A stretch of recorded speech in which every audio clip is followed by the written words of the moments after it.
when I looked at it, I was like, this is definitely We're gonna get started. Welcome.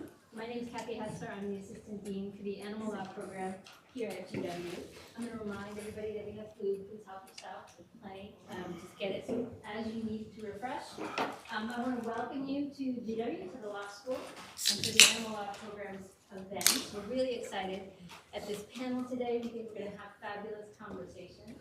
And before we start, we thought it might actually help our conversation if everyone, since we're not a huge group, we can just take a minute and have everyone introduce themselves so we have a sense of where you're coming from, and we can pitch the conversation a little bit more directly to all. Pardon? The mics are on. Yeah, the mic should be on. Yep. Perfect, thank you. Would you like to start us off? Sure. Hi, I'm Patricia Welke. I've been active in animal rights for a long time.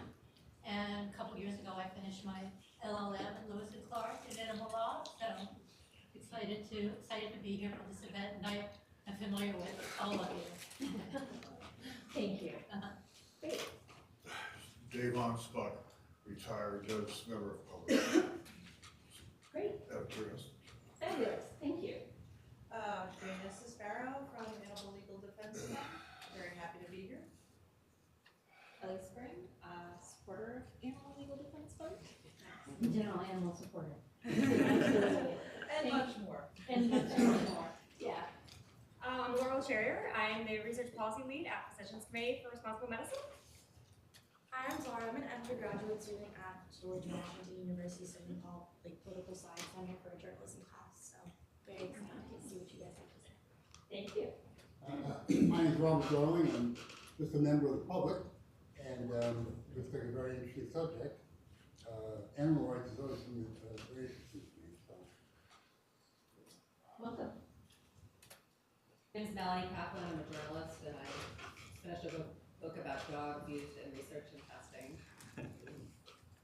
My name's James Hayworth. I'm here for the awesome vegan food. Whatever brings you in. Thank you for that. I'm Alyssa Free. I'm with the Veg Society of DC.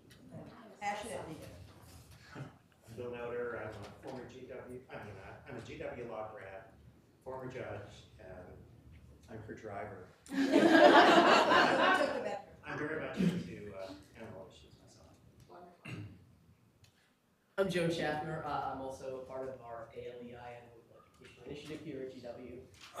Very excited to hear this panel today. Our faculty co-director. Co-director, yes, faculty co-director. I'm Yingzi Dai. I work here. I work with Kathy, and I help put this event together. Yingzi to thank for most of us. And I'm Stacey LaCrette-Goodman. I'm a psychology professor at Marymount University, and I study the psychological harms of exploiting animals in research, including dogs, and so I've met dogs before, and primates. Wonderful. Oh, and I'm married to one. That's so important. Yeah. Fabulous. Thank you so much. I'm really looking forward to this conversation. So maybe because we just did those introductions, we'll have panelists introduce themselves, and then we'll begin. Do you want to start us off? We'll see if this is necessary or not. That working? All right. I'm Justin Goodman. I'm the Senior Vice President of Advocacy and Public Policy at White Coat Waste Project. I'll talk more about our work today, but I've spent the last, I think this year is my 20th year basically full-time working on campaigns to get animals out of laboratories. I've been into animal rights since the 90s, been vegan since the 90s, and yeah, I've spent basically my entire adult professional career working to help animals get out of labs. Thank you. Yeah.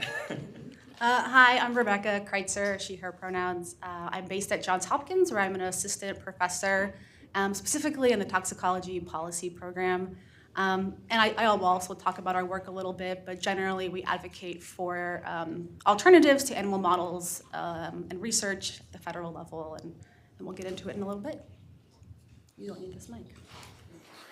Hi everybody, I'm Elizabeth Baker. I'm the Director of Research Policy at Physicians Committee for Responsible Medicine. Let's see, what should you know about me?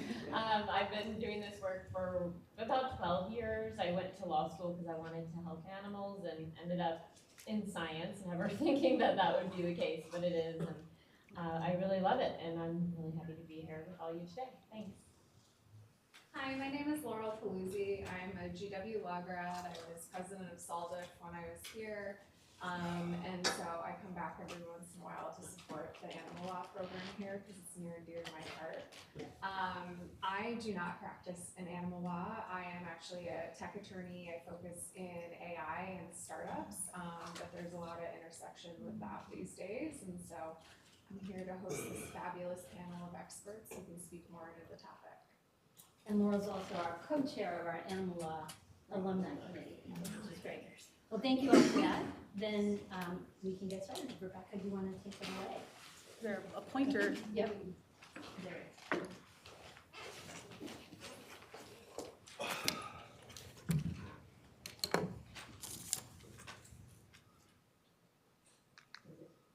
Okay. Is this mic'd? Yes. It's an invisible mic. Yes. We don't have those at Hopkins. I'm sorry. It's very cool. Well, thank you for having me here today. I'm excited to talk to you all about laboratory animal law. This is just sort of a brief overview of what I'm going to attempt to cover. A little bit about the team I work with, and then I really want to focus on some of the bills that have been introduced this year under the new administration at the federal level, but also some novel bills that we've seen come through at the state level. So we will talk about those in turn. First, I would be remiss if I didn't introduce my fabulous team. We are a team of both scientists and lawyers that, as I said, strive to promote alternatives and the phasing out of animals in research and testing. We mostly work at the federal level, but we do also some work at the state level. And you can see there on the floor is our fearless leader, Dr. Paul Locke. I also want to point out, I don't know if you can see that far back, but it looks like some of us are sitting in the back row. We're actually doing wall squats. And I would just like you all to be as impressed as I was that we pulled that off. Hence why Paul's sitting on the floor. Correct. I also always have my communication director's voice in my head. These are our handles. We would be grateful if you would consider following us on Instagram, LinkedIn, or Blue Sky. And we do post regularly. My mandatory disclaimer, the views are my own. All right, so let's talk about some state bills that are, I think, particularly interesting. For some context, and I can't swear by these numbers, they're probably a low estimate, to be honest, but there are at least 15 state bills dealing with laboratory animal law that have been introduced this year. That's across 11 states. And they tend to primarily deal with four main topics, which is the promotion of NAMs, the promotion of the welfare of the animals in the laboratory, the adoption of the animals after they have been no longer used in the space, and a fourth one that I'm forgetting, but will come back to me. It will come back to me, and I'll tell you all what it is. We're going to look at some that are a little unusual, a little different. So starting off, we have Nevada. This is in part with work Cruelty Free has been working on. They introduced a bill there called SB 167 to prohibit the sale of household cleaning products that use animal testing for safety purposes. This bill looks much like the cosmetic ban bills that you might be familiar with, and Nevada was in fact one of the first states to pass a cosmetic ban bill. So it makes a lot of sense to sort of pursue this here. So far, it's been introduced. There was a hearing on March 7th, which you can watch online if you're interested. I haven't had a chance to watch it myself, but I have heard there were interested parties on both sides of the issue. So it's a first introduction, first of its kind, and we'll see whether it moves forward from where it's at right now. Unlike the Nevada bill, the Virginia bill that I'm going to talk about here looks poised to pass. It's all but passed, waiting for the governor's signature or inaction. It'll go through on the 24th of March. And this bill, again, first of its kind, requires consideration of primate rehoming upon retirement. And so there's only one facility in Virginia that actually utilizes primates, so it's really focused on that facility. And it's an interesting bill in that it is the first of its kind. I think it's setting up a good model for other states to follow. It does do an interesting thing in terms of where these animals can go. It says they should go to a sanctuary, but then it does define sanctuary as having GFAS accreditation, which is the Global Federation Accreditation of Sanctuaries, or AZA accreditation, which for animal advocates probably would prefer not the AZA side, but both are in there. I also just want to highlight, I just saw this morning that Connecticut is going to have a hearing on 2 bills, one of which is much like this bill, but it focuses on dogs, cats, guinea pigs, and rabbits, and then also a NAMS promotion bill as well. So even though I work at Hopkins, I actually work remotely. I'm based in the Massachusetts, Boston area. And so I felt compelled to share with you this Massachusetts bill, which looks to prohibit primate maternal deprivation studies. And you may be familiar with Margaret Livingston's lab. Kind of like the Virginia bill focuses on the one medical school, this bill is really aimed at that one lab. It's really the only lab in the area doing this. It's just been introduced. It seems to have support, but it's the first year, and so we'll see if it gains any traction. Okay, so the last state law I want to talk to you about, and this is a bit different because it's a law, not a bill, is Maryland's law that set up a fund that actually charges laboratories that use animals a fee. And that money goes into a fund that is then to be used sort of as a grant type mechanism for the promotion of non-animal models. This got passed in 2023, so it's relatively young. We haven't really had a chance to see how it will progress, but it seems like it could be another really good state model for other states to pick up and utilize in terms of promoting NAMs and phasing out animal testing. Okay, so that's all the state laws I want to talk about. I want to move to federal bills, and there are several this year. I think, every year there are a handful, and there are some that get introduced, every year or so. There's more this year. There are actually 2 Help Pets Act, interestingly. I'm going to focus on the first 2, the Modernization Act and the SPARE Act, but I'm happy to talk about the other ones as well if there are questions. So the FDA Modernization Act 2.0 got passed a few years ago, and the heart of what that did was it changed mandatory testing for new drugs to come to market. It used to be you had to do preclinical before clinicals. Before you could go into humans, you had to do animal testing, essentially. And it changed the definition of preclinical to include 5 different items, one of which was animal testing, and the other 4 were non-animal models, which is great. That was a great move forward. Unfortunately, the agency hasn't really done a lot since then to implement that change in the statute. And so what this act, introduced by Booker and Rand's office, along with some others, bipartisan effort, seeks to require the FDA to actually implement regulations to make that statutory change meaningful. It's been introduced, referred to committee. We'll see if it moves forward. Now, what I've been particularly interested in the last several days, maybe the last couple of weeks, is this SPARE Act. And so this has come out of Representative Malliotakis' office and co-sponsored by Representative Bean out of Florida.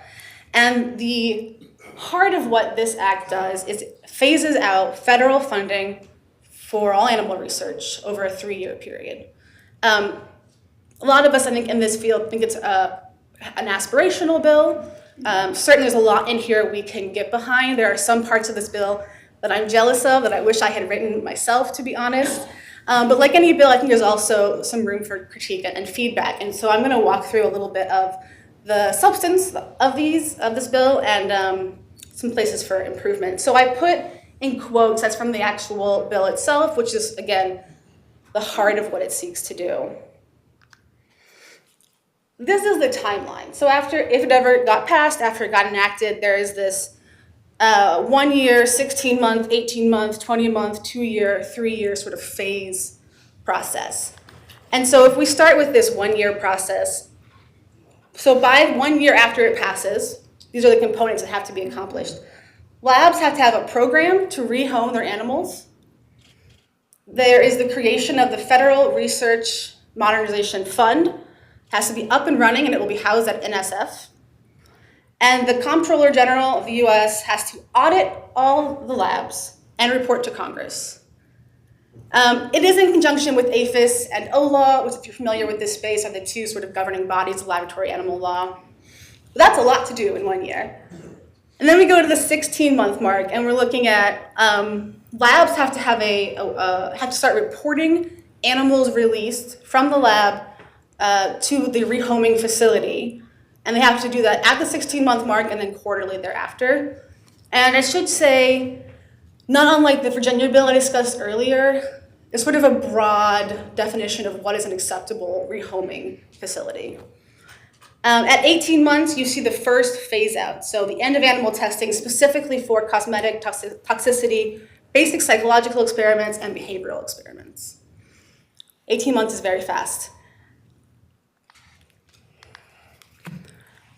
Interestingly, there is a component that develops a public database. So 20 months out, APHIS and OLA are required to sort of have this database up and running, publicly accessible, and the database should tell the public the numbers that are being reported. So those rehoming numbers the labs have to report, then have to be publicly facing through this database. 2 years out, both chambers of Congress have to have a hearing on the audit report that we talked about earlier. 3 years out, we see the end of sort of what this bill is trying to phase in. So the end of animal testing for biomedical and drug testing. Some other components of the bill I just want to highlight for you. The definition of animal, which did change from the original draft, but is currently, I think, a definition a lot of us could probably get behind. For those of you familiar with the Animal Welfare Act, it is essentially that definition without any of the exceptions. So if you just stopped before the exceptions start, that's the definition. It also has a clause in there where it states that it supersedes the Animal Welfare Act and the Federal Food and Drug Cosmetic Act, anywhere they conflict. So it would actually improve the Animal Welfare Act's definition of animal. One really important piece, when I first read this bill, I noticed there was that fund that I talked about, and it's designed to, it says, help labs transition from animal testing to non-animal models. But in there it also says that at least one grant must be given to a rescue organization. So it almost seems like the funding is also supposed to go towards helping the rehoming process, which is really important because we can mandate rehoming all we want, but if we're not providing funding for the transportation, for the care, for these sanctuaries to grow, there's not going to be able to follow through practically. There is a congressional override option with a joint resolution, and I'll carve out for vet research and practice. And that is the end of my talk. I look forward to hearing from my co-panelists and your questions.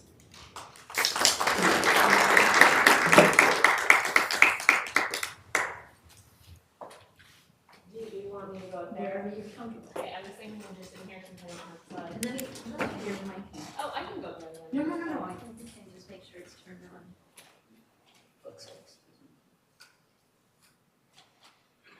There we go. Oh, amateur hour over here. Microphone. Okay, thank you for that great overview.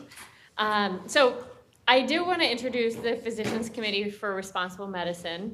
I know I talked with a lot of you before, and a lot of you know who we are, but we are a nonprofit based here in Washington, D.C. We've been around for 40 years this year, and we work on replacing the use of animals in medical research, in product testing, and in advanced education. The more I work on this, the more I just see there are so many barriers to overcome to changing science. And so I tend to think of our work like in 3 different buckets. You have policy work, you have scientific development, and then you have training and education. The one thing I think you'll get from our panel today is that there are different groups and a lot of people now in this field working in different ways to address this problem of animal experiments. And I'm so happy for that because it needs to happen. And I think most of you here are animal people. You know that what's happening to animals for science is unthinkable to most people. They are restrained, they are stabbed, they are intentionally poisoned, and death is often part of the experiment.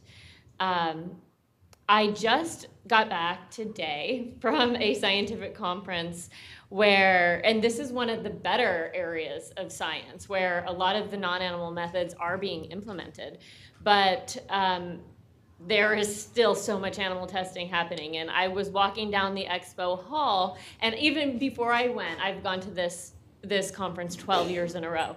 And before I went, we have some newer staff. I was prepping them because I think it's pretty shocking when you go and you think you know what animal testing is, but then when you're really exposed to some of these things, you see it in a different light, and it can be really hard. And it was still hard for me 12 years later, going to the same conference, seeing the same types of things on the expo floor. So you walk right in and you see a booth, and there are people there selling restraints to restrain animals to be used in experiments. And not only do they have the restraints there, they have stuffed animal dogs and non-human primates in the restraints with electrodes going to their head. And they are standing there like this is normal, because it is normal. That's what science is. And so I just think we're really up against a lot. And I'm so glad that this field just seems, the professionals in this field just seems to keep growing, partially due to law programs that are pumping out really dedicated and smart people. But anyway, the other thing, you know, I saw is that people there to sell beagles and inhalation toxicology machines, where essentially you put an animal into this little glass tube that is no bigger than their body. You only know it's an animal in there because you can see the little pads on their feet when they're inside the tube. They have their noses to the end, and they are pumped full of chemicals through the route of administration is inhalation. They're in those tubes for hours, 4 to 6 hours a day, for usually 28 days. And you see people selling those machines there, and it is just really sick. But it's reality. And the good thing, though, is I do believe people are recognizing, just kind of in all areas of science and all walks of life, that animal testing is just not good science. It doesn't replicate human health and disease. It poorly predicts what happens in drug safety and efficacy. It wastes billions of dollars every year. It puts people at risk. How many drugs get to market and then are taken off after they were extensively studied in animals? It's really expensive, and then it kills all these animals. And they are, we all know, they're just used in these horrible ways. So people always ask me why then, if science is, if it's so bad, why does it continue? And I have given it a lot of thought, and I think it continues for many reasons. One that is constantly in my face is just comfort. Scientists are really comfortable with it. At the conference I was just at, I went to this talk. It was a session on psychedelics, the toxicology of psychedelics. And I thought, well, this is interesting. This is a burgeoning field. And I think there's probably lots of people who would sign up for clinical trials. So I want to see what's going on. And I listened to the talk, and the presenter put up a lot of slides where she would show human data, and then she would show animal data. And so at the end, I raised my hand and I said, you know, I was really struck that we have all this human data, yet people are going and doing this in animals. And I see that and I think, for what? Why are we doing that when we already are studying it in humans and are understanding the human information? So with this being a burgeoning field, do you have any thoughts on how we can keep this field focused on humans, since that's what we ultimately want to know? And she said, I think the opposite of you. I think we need more animal studies because we need to know that it's safe. So I said, okay, well, we have years of anecdotal evidence. We have all these clinical trials going on, and you have these translational issues. And she said, yeah, I know we have translational issues, and most of the time it doesn't translate, but it's still how we find out that they're safe. So there's just this insane, and I guess, Stacy, you could probably talk to this better than anybody, this insane psychological process that's happening in people. But there's also just so much other inertia. There's infrastructure that is set up, the grants, which I'm sure you're gonna get into, training. A lot of the early training in science is using animals, and then all these business relationships. Just, it is big business. So this talk, is animal testing in the DOGE age, and DOGE exists to cut government waste. I cannot think of a better of a better opportunity for DOGE than to cut the animal experiments that are bankrolled by our federal government. It's the perfect target, in my opinion. Now, this is White Coat Waste mission, so I'm sure that's going to be your 10 to 12 minutes is going to be all about that, and I'm looking forward to hearing about it. But we've got some of our own things that we are pursuing. You have researchers who, it's like these legacy grants. They got grants for years and then they just continue getting grants. And one example that we've been going after is a researcher at Wayne State. He has been using dogs for the past 33 years. He puts a device into their heart. He forces them to run on treadmills and till they die or the device breaks. Now, this has been going on for 33 years. He's been getting our tax dollars to do this. I think it's around $17 million he's received from us to do it. No benefit to patient health, and the NIH still pays for it. So this is just one. You mentioned the Harvard primate experiments. That's another great example. There are so many more like that. So we've got to cut this. This is a wonderful opportunity for DOGE, in my opinion. The other is the National Primate Research Centers. You have 7 primate research centers around the US that are getting hundreds of millions at least each year. They have non-human primates, so they look for reasons to use them.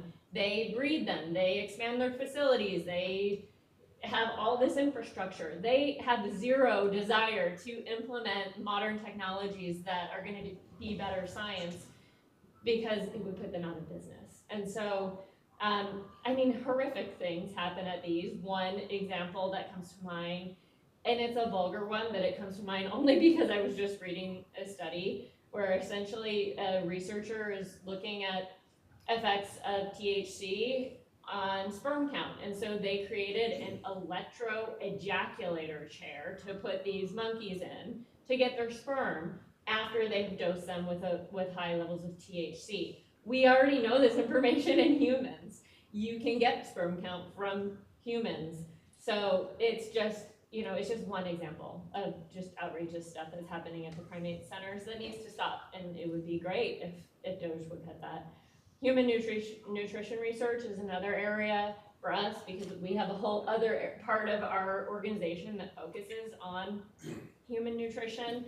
And it's totally absurd to learn that hundreds of millions of dollars were spent just last year alone on obesity research in animals when you can be using humans in clinical trials. And then also there is a lot of money going to animal experiments. I imagine you'll get more into this, but animal experiments outside of the US that have no oversight whatsoever. That should stop. And I think that is a wonderful match for this administration. And so I hope to see that end too. But I think also, even beyond just the cutting of the animal experiments, I think there are opportunities with policy review and DOGE. There are regulations that are requiring animal tests, there are guidance. And we know that a lot of these are wasteful. They're just check the box activities for companies to be able to move through the process to get their product to market. So I think DOGE plays a really important, will continue to play a really important role in cutting the animal experiments.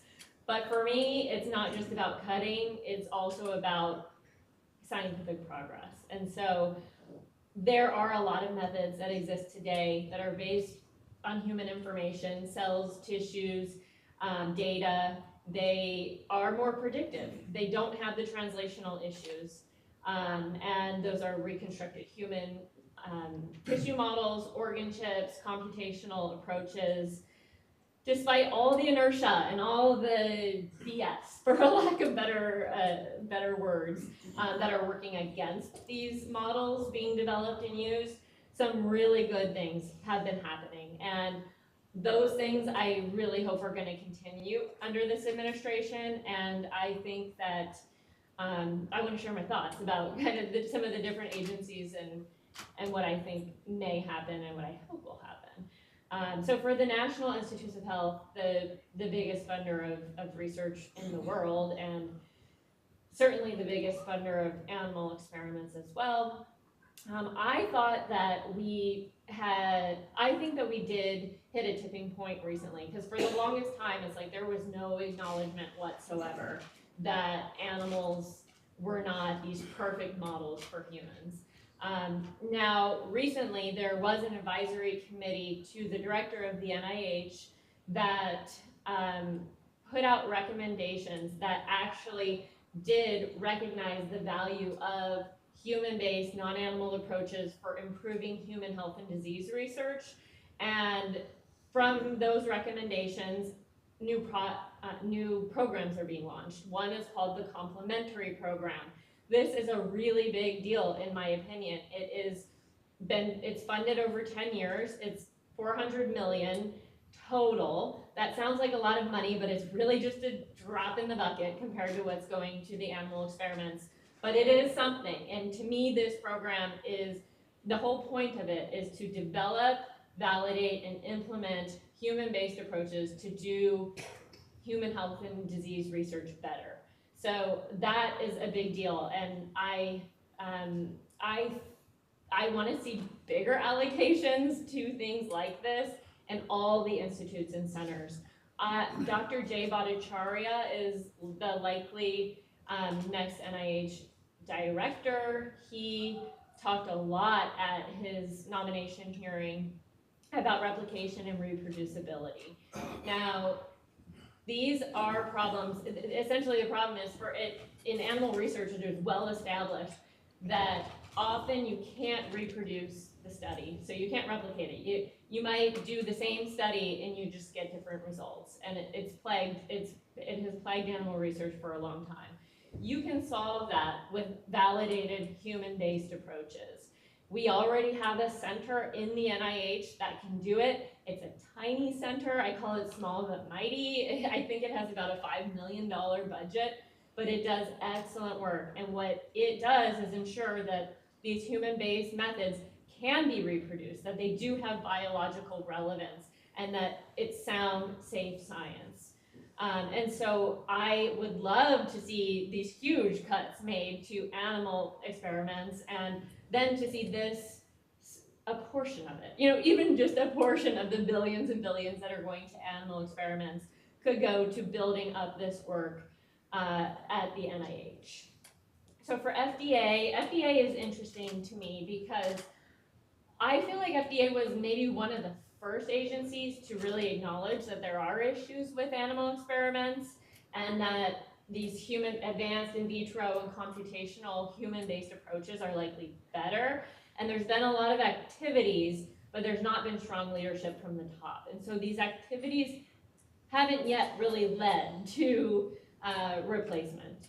And I think that's really unfortunate. But I was thinking maybe we're at a tipping point here with FDA too recently, because the science board to the FDA, so this is an advisory committee to the commissioner of the FDA, was pulled together to look at what changes the agency would need to make in order to really embrace non-animal approaches.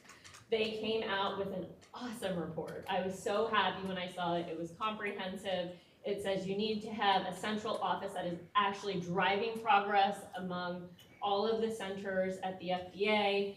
It called for transparent review of non-animal approaches because that has been an issue for industry, and a bunch of other things that are really good. So I hope that I think we all think that Dr. McCary is indeed going to be the next FDA commissioner, and I sure hope that he will adopt those recommendations and get the programs going within the agency to make that happen.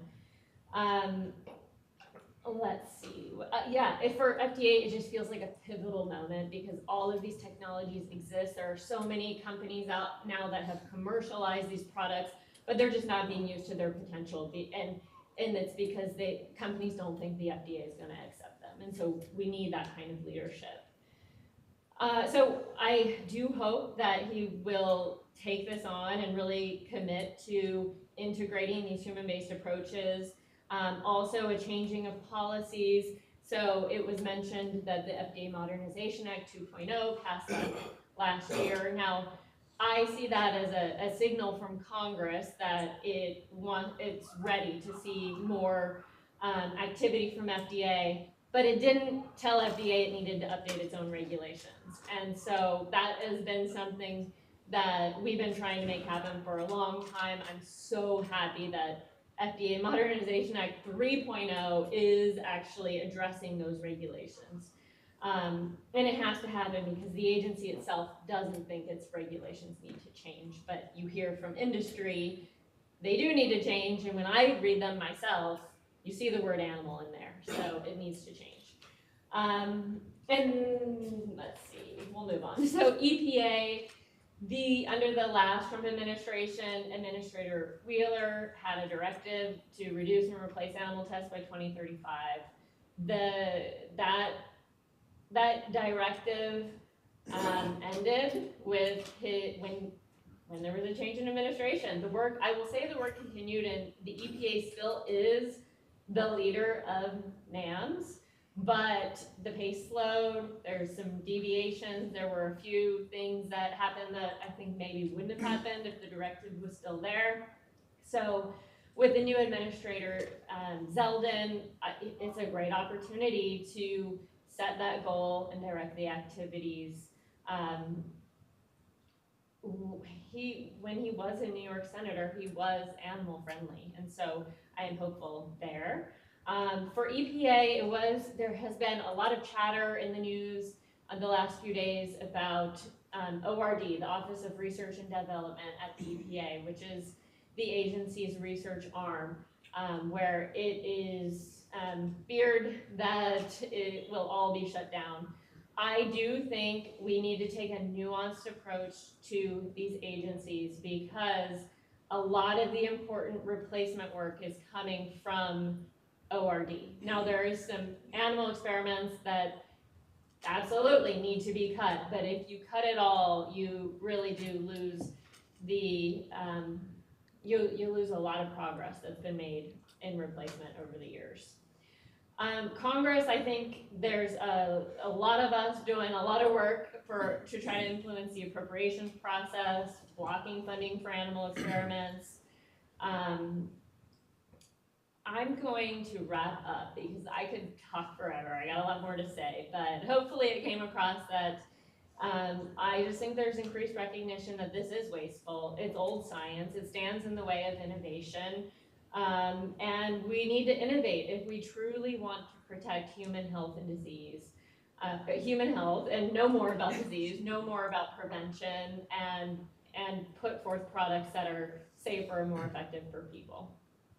That's it.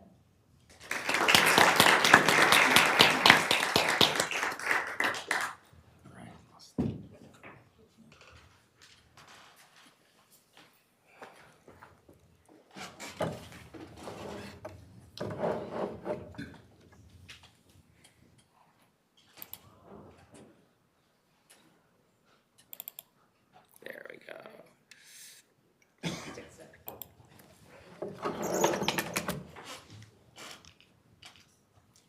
All right, yeah, I echo a lot of what was said. I'm gonna walk around. I like moving around a little bit. My wife's looking at me, giving me a look like I shouldn't move around. So she's a professor and I'm gonna listen.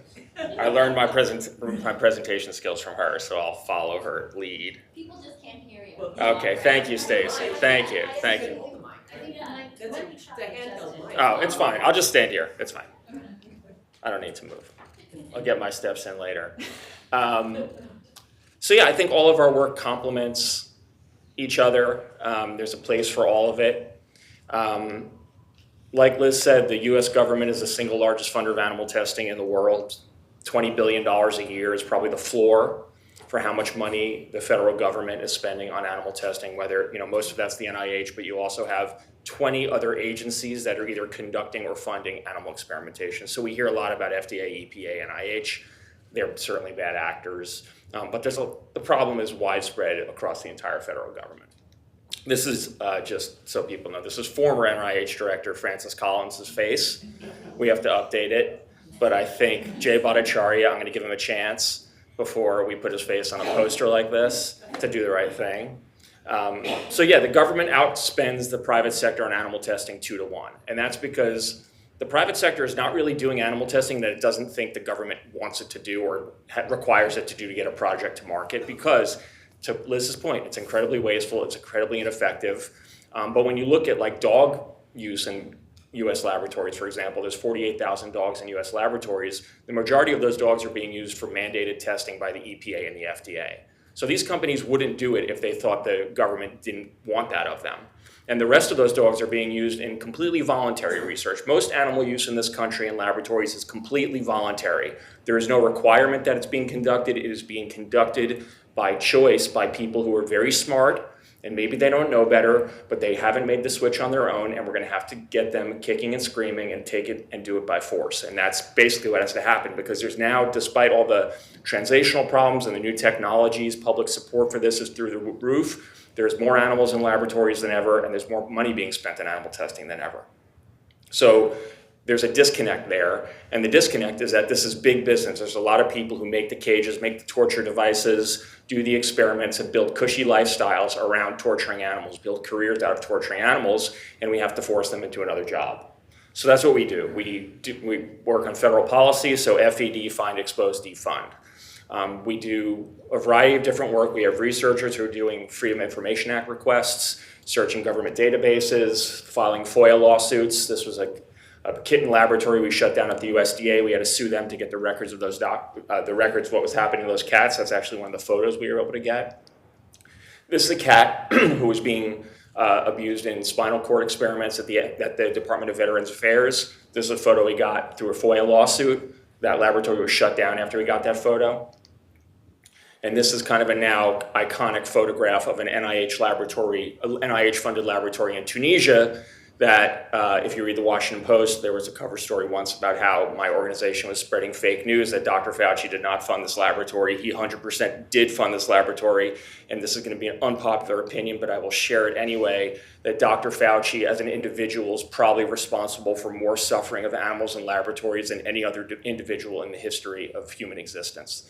Given the time he was at the NIH, the amount of money his division spent on animal testing, and also he wasn't just some paper pusher. He was infecting chimpanzees with HIV and AIDS in the 80s himself with his own hands. He was doing that until he retired from the NIH in 2022. He was still infecting monkeys with SIV, which is the monkey HIV, and other viruses. So the guy's a villain as far as I'm concerned. This was a big scandal we helped expose and get this stuff stopped. So that's the find part of it. You know, we find, we dig up the dirt, and then we work with the press, we work with members of Congress to expose it. This is a current contract being funded by the Department of Defense and the NIH to torture 300 beagle dogs a week in a laboratory in China for completely unnecessary and wasteful dog testing for a host of different drugs. 300 beagles a week, and this contract is for over a year. So you can do the math on that about how many dogs. And I didn't want to clutter up the slide, but the line under this in the contract says we pick beagles because they're small, docile, and easy to domesticate. So they torture animals for the exact reason they make great pets. They use that against these animals. And this is a headline from the New York Post about our investigation and getting these documents out and working with Congress to try to shut it down.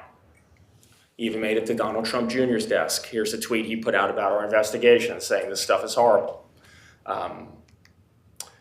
But we work with everybody. This is a picture with us in the squad a couple months ago on Capitol Hill. Congresswoman Omar and Congresswoman Presley from the progressive side of the political spectrum meeting one of the dogs we brought who was rescued from a laboratory.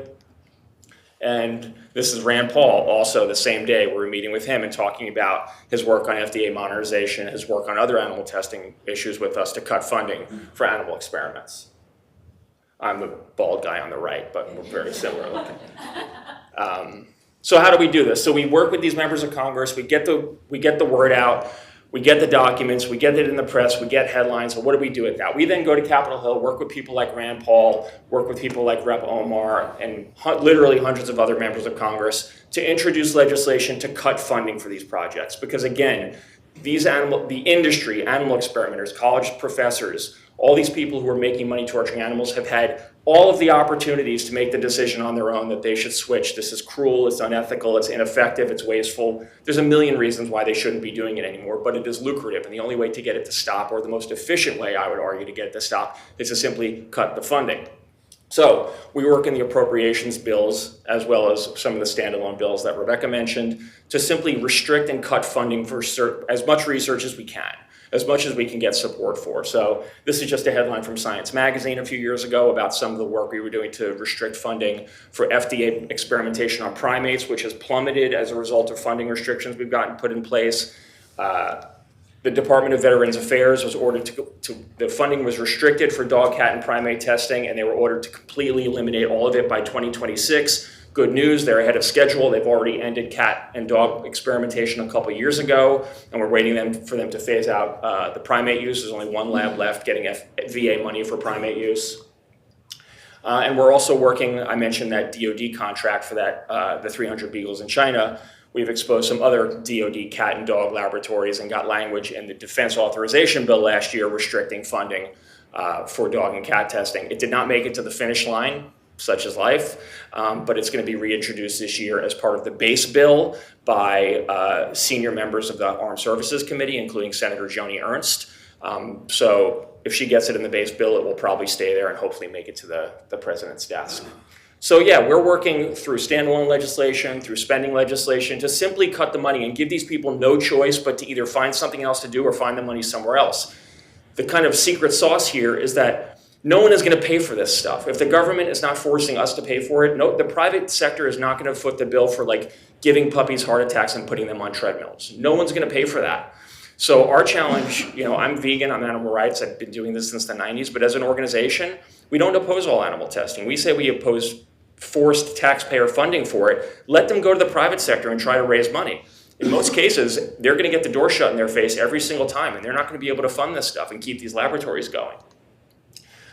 Just another headline about our work to restrict funding for laboratories in adversarial nations. There's to Liz's point, there's over 300 foreign laboratories that are currently authorized as of this morning to receive NIH funding for animal experimentation, including there were some in Russia. We fortunately got them all cut off. They were severing cats' spinal cords and putting them on treadmills. We got that project stopped and cut funding for all Russian laboratories. And this was in the midst of the Russia-Ukraine war. We were still shipping tax dollars there to torture animals. We got that stopped, but there's still 22 laboratories in China that are receiving taxpayer funding, including ones linked to the Chinese military and the Communist Party. So again, there's a lot of reasons why, for national security and public health reasons, especially about what happened with the lab leak. Well, I would argue that COVID started the lab leak. There's a lot of reasons why we should be concerned about sending money to foreign countries to completely unaccountable laboratories. And then, best case scenario, we get animals out at the end. This is Marigold. She was being used as a breeding cat at UC Davis for toxoplasmosis experiments. She was 12 years old. She spent all 12 years of her life locked in a tiny laboratory cage. She got out last year when we shut down that laboratory. The funding got canceled, and she and I think 30 other cats got out of UC Davis, and they completely shut down their breeding colony and that laboratory. She now lives with our president and founder, my boss and friend, Anthony. This is Moby. Moby was being used in nicotine addiction experiments at the FDA in 2016, 17, 18, first Trump administration. The former head of the FDA, Scott Gottlieb, was actually a good friend and supporter of White Coat Waste. He flew down to this laboratory when he saw the headlines about the nicotine experiments, and he told them to shut it down. And not only did he tell them to shut it down, he told them to retire the monkeys. And not only did he tell them to retire the monkeys, he gave them $1.5 million to pay for their lifetime care at a sanctuary in Florida. That's kind of like the perfect model for, I think, what everyone here would want to see happen, is cut the funding for the experiments. And White Coat as an organization wouldn't advocate for more spending because we're an anti-spending group, but then other groups can come in, of course, and say, hey, you cut the money from those expensive, stupid experiments, why don't you spend it to give the monkeys a nice retirement in Florida? So we're thrilled about what's happening in Washington right now. I know people have mixed feelings about what's happening, but since November, we have been saying that this is going to be good for animals in laboratories. And that's number one, based on the fact that I think during the first Trump administration, there was more progress made to get animals out of laboratories than any other presidential administration in history. The EPA, to Liz's point, announced that it was going to completely phase out animal testing by 2035 with a 30% drawdown by 2025. Within 2 months of the Biden administration coming into office, they killed that plan. They stripped all the timelines, the deadlines, and benchmarks out of that. So they just have a plan to nowhere that they can keep tinkering around with alternatives and keep using animals with no accountability about when it actually has to stop. So EPA, great decision. FDA, primates, they shut down that laboratory. VA dog and cat testing was the effort to end that was put into motion. FDA did a bunch of other great stuff. You had leaders at these agencies, for the first time ever, speaking out and saying we shouldn't be funding this stuff, it's wasteful, and there's a better way to do it. So we've been in Vox, we've been in Science Magazine, kind of saying slash and burn at these agencies. They've had decades to get this right and fix the problems that they've had. They haven't done it, they've completely failed. The situation is worse than ever. It can't get worse than it is. So just start cutting with a chainsaw and not a scalpel. And we're also excited because the people taking over public health agencies like RFK, like Jay Bhattacharya, like Marty Makary, are friends of ours, supportive, and have been out there and vocal for years talking about talking about ending animal testing. We're in RFK's book about Fauci, him talking about some of our dog testing investigations. Here's Jay Bhattacharya calling white coat waste absolute heroes for some of our investigations. This is the guy who's going to be running the NIH in a few days.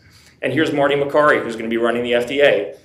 This is a story about our work with Nancy Mace. He says, puppies and other dogs are not ours to abuse in barbaric medical experiments. That's like literally a PETA bumper sticker. And here you have the incoming head of the FDA saying that. And he says, I agree, it's outdated, unnecessary, and cruel. So regardless of what you might think about people running the government right now, agree, disagree, my job as an individual at White Coat, and our job as an organization, is to find common ground, widen the tent, without a litmus test for your opinion about any other animal issue. That if you can get down with us and agree with us on this one specific issue, that people who oppose animal testing shouldn't be forced to pay for it, then you're on our team and we will work with you despite any other differences. And you don't have to even oppose all taxpayer-funded animal testing. Maybe it's just dogs, maybe it's just cats, maybe it's just primates. But animals need all the friends they can get. Whether they have an R, a D, an I next to their name, they don't care, and they need their help. So this is an op-ed we had recently in the New York Post with Congresswoman Nicole Malliotakis, who introduced the SPARE Act, great friend for animals, Republican from Staten Island, laying out a 4-point plan for priorities for the first 100 days for the Trump administration. And they were cutting all dog and cat testing, defunding labs in China and other adversarial nations, reinstating the EPA animal testing phase-out plan, and the fourth is to completely abolish Anthony Fauci's division of the NIH. It has a $6.5 billion budget, spends more money on it than any other division of the NIH on animal testing by far, and definitely in the worst experiments, like the experiments that they call column E, so extremely, extremely painful and no pain relief intentionally. This is an op-ed I had in Newsweek making the same argument with the co-founder. So again, Republican Congresswoman and White Coat Waste, Justin Goodman, and co-founder of Ben & Jerry's, progressive anti-war advocate Ben Cohen, and I had a piece in Newsweek talking about wasteful animal experimentation at the DOD, how they're nuking monkeys, poisoning puppies, crippling cats, doing all these horrible experiments on them, and how this is an area that everyone should agree we could be able to cut, hundreds of millions, if not more, of wasteful spending. And once Trump won, we started seeing that our content that we were producing and working with people like Rand Paul to get in his waste reports every year started to get attention from the people who are now sitting in the White House talking about what to cut. Here's a tweet from Elon Musk. This is about Russian cat on a treadmill experiments we shut down. That is gambling monkey experiments the NIH is funding. He started sharing all this stuff about these stupid animal experiments that we had exposed. Here's him. I testified in the House Oversight Committee last month about wasteful animal experimentation. Me talking to Congresswoman Lauren Boebert about it, and Elon Musk commented under the video of me talking about animal tests saying terrible. And here's DOGE, the official DOGE account, talking about an experiment we exposed in the winter with where the NIH is paying to put cats in these hydraulic devices and spin them around hundreds of times to make them motion sick and nauseous. And then they started cutting things. Then we sent DOGE a list of over $1 billion line items of animal experiments to cut, and they started cutting them. So we start seeing on the DOGE account, this is a laboratory in China that was infecting rabbits and mice with malaria. And one morning I woke up and I was on the DOGE feed and I saw, oh, they cut this grant. This is on a list we gave them of grants to cut. Here's Elon Musk retweeting all of the content about that lab getting its funding cut. And again, he hates Anthony Fauci. We know that. That's why he likes this stuff so much. But I hate Anthony Fauci. So the enemy of my enemy is my friend. We have something in common. And here, this kind of went viral the last few weeks about transgender animal experiments. I'm happy to talk more about that. The truth is that they're real. Trump talked about it during the State of the Union. He then talked about it a couple days later on Maria Bartiromo on Fox News. We gave this to the White House. It was an investigation we did, and we gave them a list of dozens and dozens of grants receiving millions of dollars in tax money to do these harmful, incredibly cruel experiments on animals. Trump talked about it, and the next morning we woke up and they started to just cancel these grants. And we have the records that we've gotten for the grant applications. And not only are they saving future spending of millions and millions of dollars, but some of these grants, we're going to be using 10, 20,000 animals, 5-year grants, and we were able to cut them in the first year, meaning that we're saving thousands and thousands, tens of thousands of animals just by them starting to cut these projects. And there's many, many more. I sent them, we're talking to DOGE and members of Congress who are on the DOGE caucus, and they're looking for more content. So I'll just close with this great quote that I love from the Department of Veterans Affairs that we got in an email through FOIA. It says, White Coat Waste has succeeded where other anti-vivisection groups have failed so many times before because of bipartisan traction in Congress and by combining cute kittens and puppies with a message about ending waste of tax dollars. That combination works on both sides of the aisle. So that's the secret sauce for us. It's not having a litmus test, not having a broad agenda, being laser focused on one area and working with literally anybody who agrees with us on that one thing and not caring about what else they think about literally anything else. So happy to answer questions about any of that and our social website, and I'm happy to share my email and stuff also. Thank you.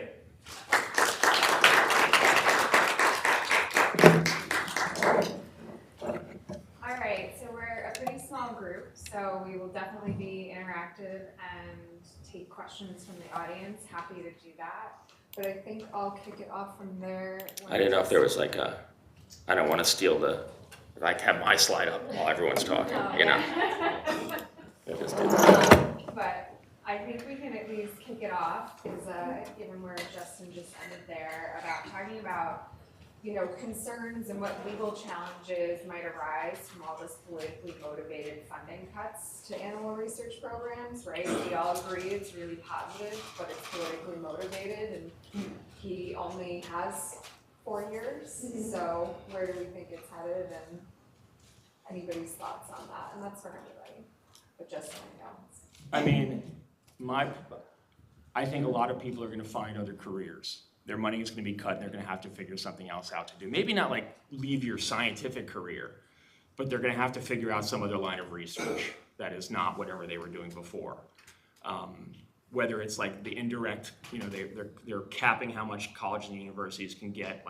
There's basically an administrative slush fund attached to any grant for animal experimentation that just goes to infrastructure at a college and university. It has nothing to do with research, and they're capping that. And that's going to limit a lot of research because colleges and universities simply won't have the funding to support some of these programs. So that's, as far as I'm concerned, a good thing. I have the luxury of working at being personally fanatically single issue about this, but also working in an organization that is fanatically single issue about this, so are not really concerned with the collateral damage that it's causing other programs. People who work on human clinical research are getting $1 billion from the Brain Initiative aren't particularly concerned with what that means for animals. They're just trying to get their money for whatever research they want. So I'm not losing any sleep over cutting funding for these people.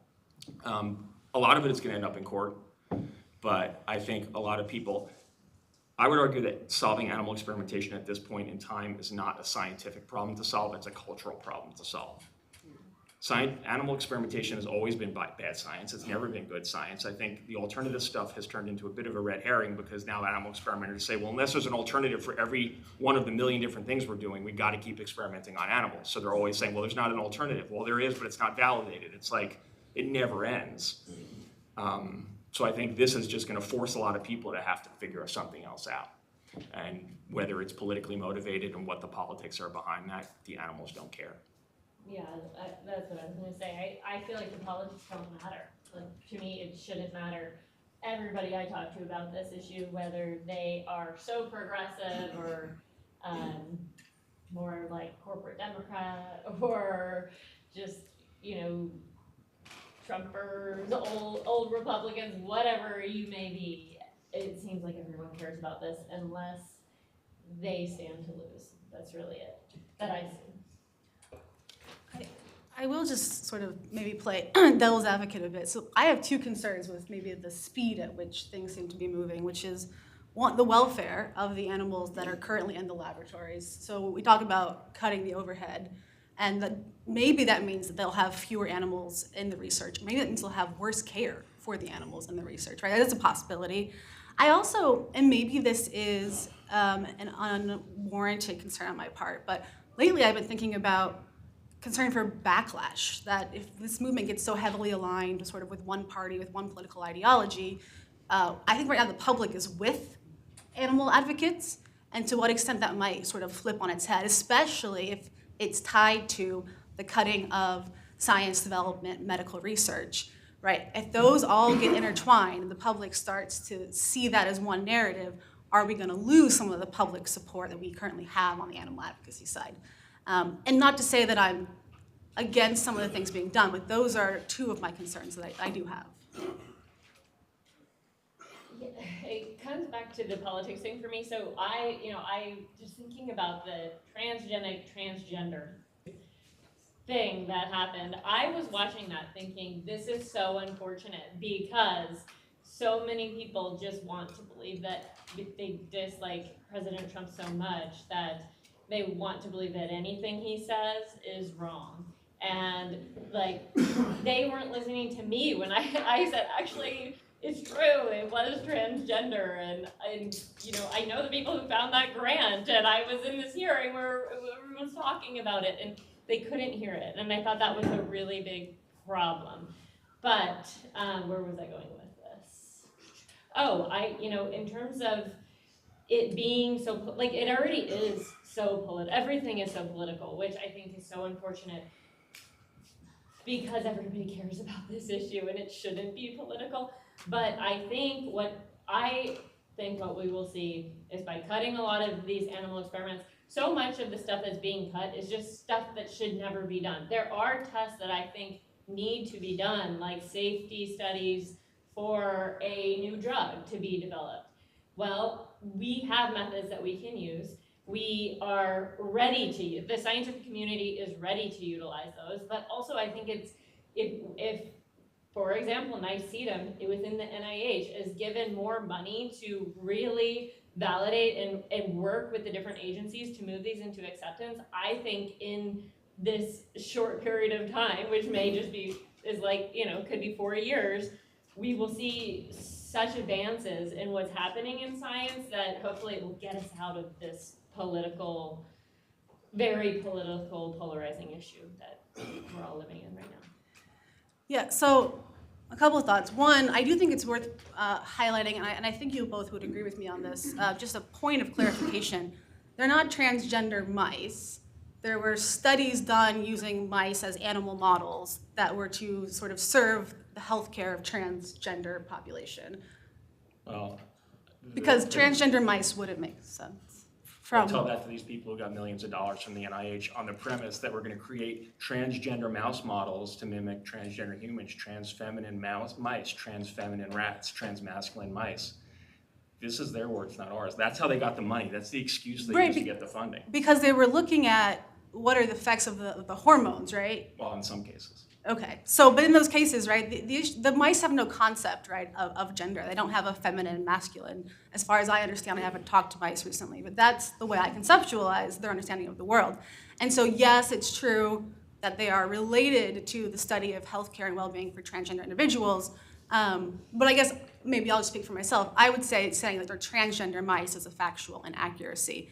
And again, speaking for myself, I do think there's a fine line to walk in terms of advocating for the animals at all costs, a singular issue, and also sort of towing the line in terms of, the enemies of our enemy is our friend, but also sometimes the enemy of my friend is also my enemy, right? And so I think we want to bring everybody along with us together and be careful of how we may be alienating certain groups, certain populations.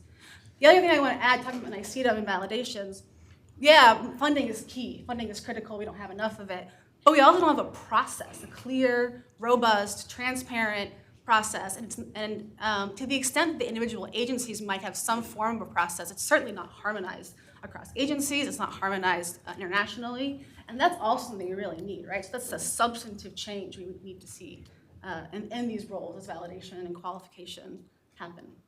Yeah, so I mean, I do think that that NICETA has a process and it has validated many alternatives in that way. But for the different agencies like FDA has launched its qualification program, which essentially what it means is a company can go work with the agency to advance its approach so that it gets FDA stamp of approval. And once you've been qualified for a purpose, anybody can use that, and it's very clear in policy. And so it's really important, and we've been working to get this program established, and we were thrilled when it happened 5 years ago. 5 years later, there's still not a good qualification program that exists at FDA for drugs. It's really unfortunate, but part of it is a funding issue. And so when I say there's been a lot of activities, but there hasn't been a strong leadership, this is what I mean.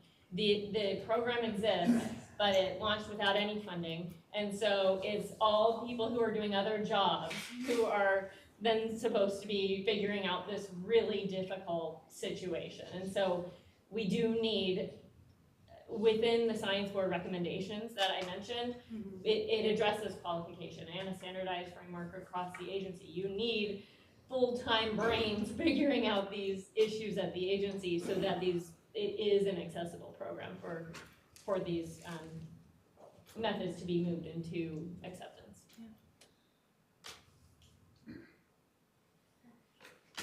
I'll just add from the non-animal law person here.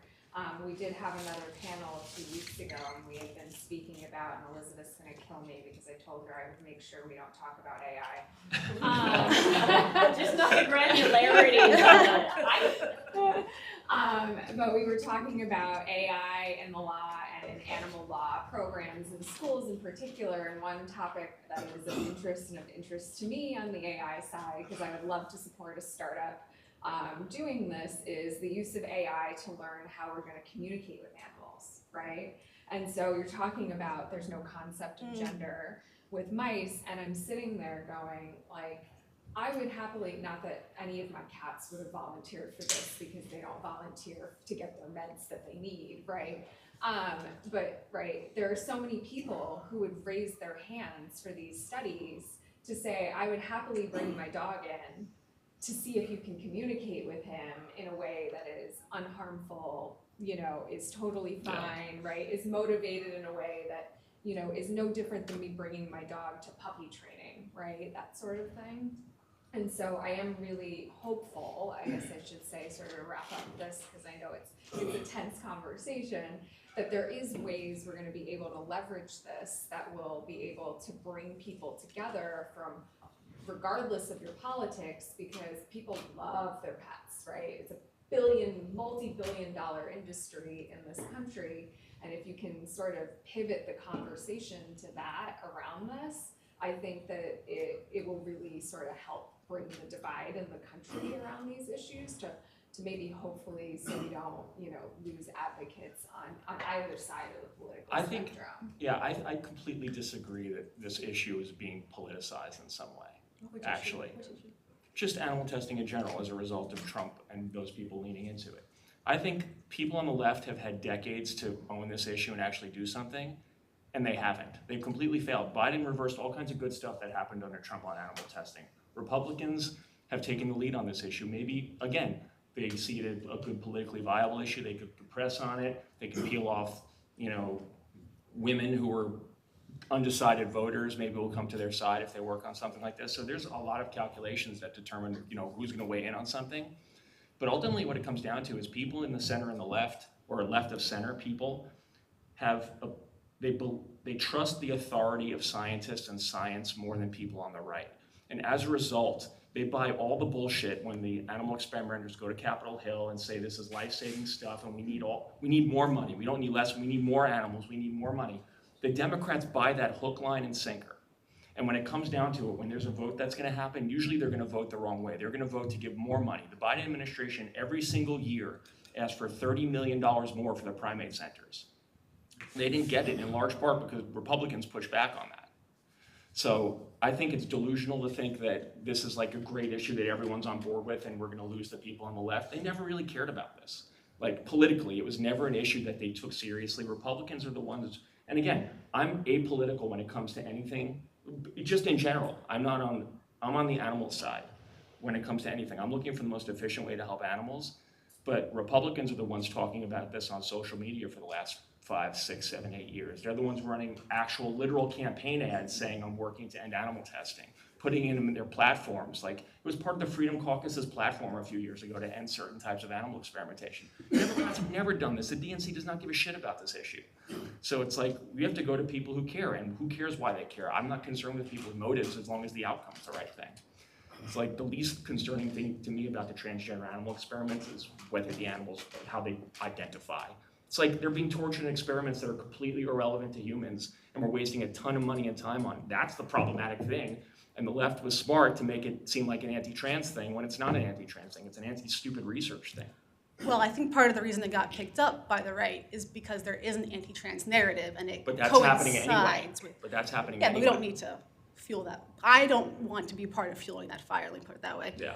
I will say, I agree with a lot of what you just said, especially, your part of saying the DNC had a chance, Democrats had a chance, they haven't done a lot.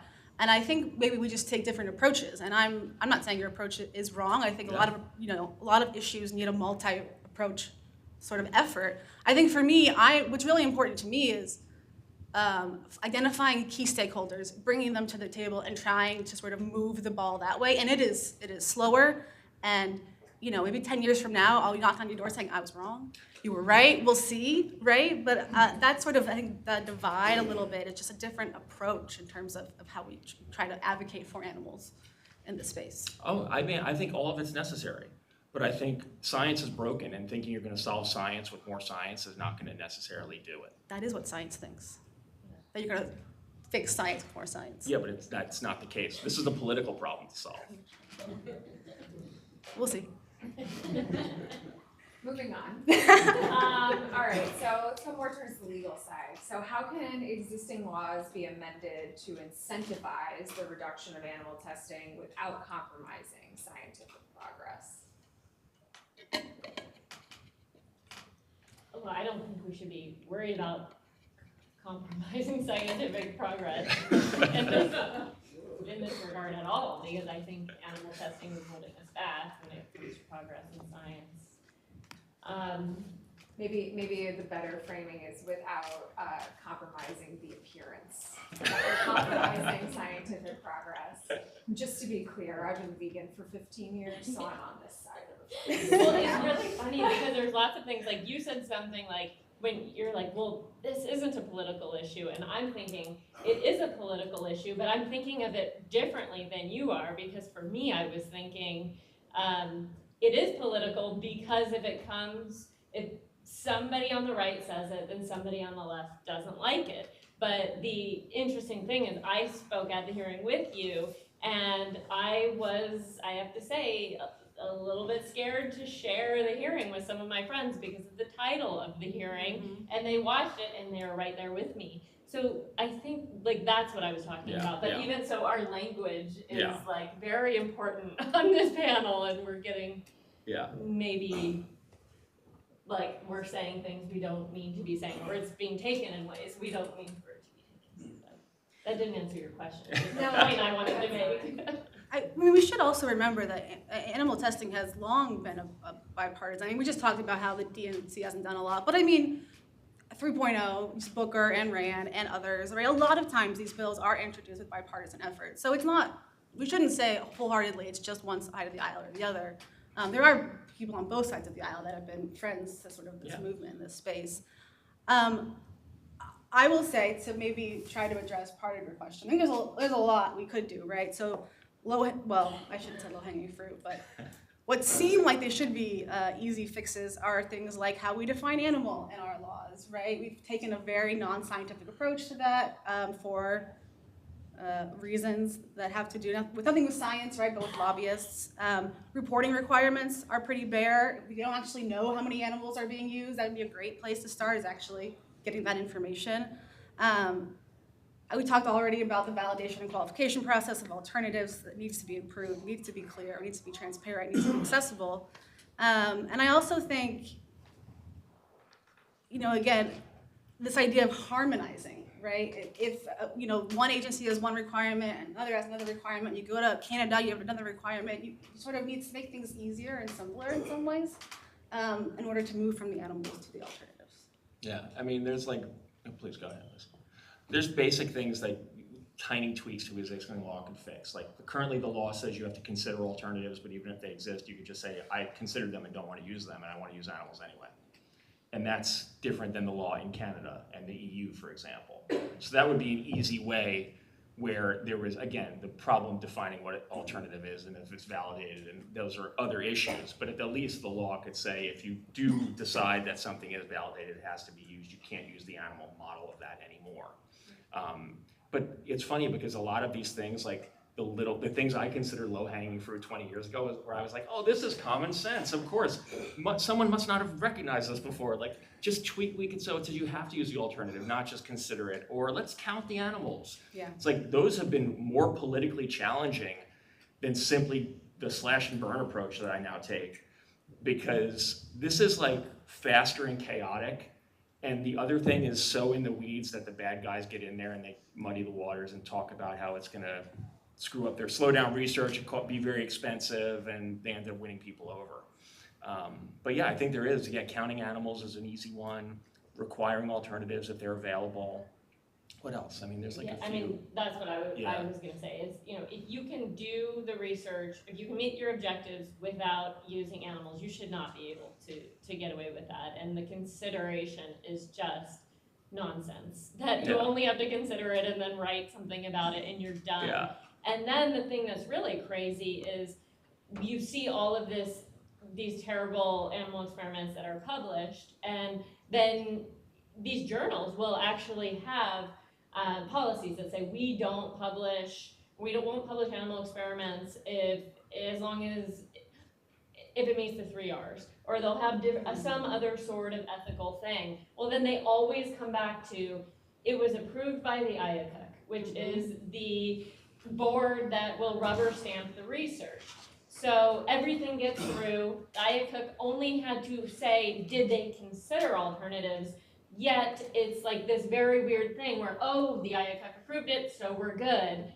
Even though there's no, there's no teeth in any of it. Yeah, I mean, I think that's exactly right. I think a simple fix would be require someone on the IACUC to be a voice for the animal, right? Other jurisdictions do this. Other jurisdictions also move.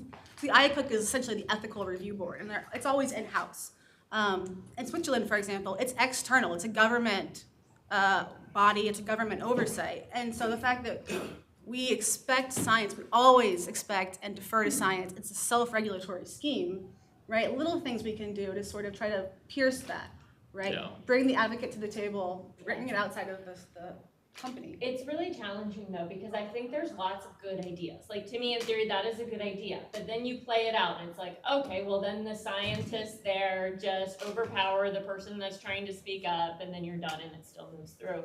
And it's hard because you want to work on these things and then you play it out in your mind and you kind of just know how it's going to go, and you're I will say though, Switzerland just had somewhat of a victory. Their body declined an animal experiment using zebrafinch birds through their external ethical review. So I agree with you that that's likely, but I think it's also a step in the right direction, and it helps switch the narrative a little bit, right? Instead of it being a pure rubber stamp, somebody is there to express that view for the animal interest.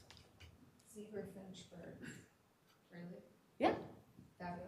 Yeah, there is a blog article on the JHU Toxicology Policy Program website if you would like to read about it. As a little tidbit about myself, I went to law school after arguing in 7th grade against animal testing, so this is actually very dear to my heart. Okay, so then moving along, I was thinking maybe we could talk a little bit about private sector. I know we've focused a lot because we're talking about DOGE, but again, there's impact directly on the DOGE cuts into what the private sector is doing, and so, and I'll keep it broad, what do we think in this era that we can be doing other than, cutting funds and everything else to redirect efforts in the private sector? Because at least personally, I think on the alternative technology side, you've just got bigger innovation on the private sector side than you're gonna have in the public sector, to sort of start to redirect all this funding into really, alternative research, right? Any of that, to basically get to a point, my hope is, you get to a point where the private sector is so far ahead of everything else that the public sector has lost all confidence, Americans don't have any confidence anymore in the public sector because they're looking at research and technology that is so out of date compared to what these innovative private companies are doing. So I'd love to hear your thoughts on any of you. The private sector, I think, is really interesting. I think it's held back by regulation because I cannot tell you how many high-level people from pharmaceutical companies, etc., reach out to me constantly. We don't want to do animal testing. We know it doesn't matter. Or even investor companies, they are very interested in investing in companies that don't do animal testing. It's these big picture people who really understand that it's nonsense and it's a waste of money. But they do it because they want to move their product through, and they have to. Right now they have to for different agencies. So I have long thought though that they have more power than they have been, they haven't really exercised their power. They've been pretty quiet, I think, because they are pretty afraid of pushback from the agencies. But I don't know. I really don't know what you can do about the private sector aside from I was thinking that if you change the definition of animals and they have to actually report on the animals, I don't know if it would help. Do you guys think it would help if people really understood how many animals that were being used in the US or that a company was using? You don't think so? I don't think anyone cares. We could say 100 million now, that's the estimate. There's 100 million animals in US laboratories is the estimate. People can't conceive of that number.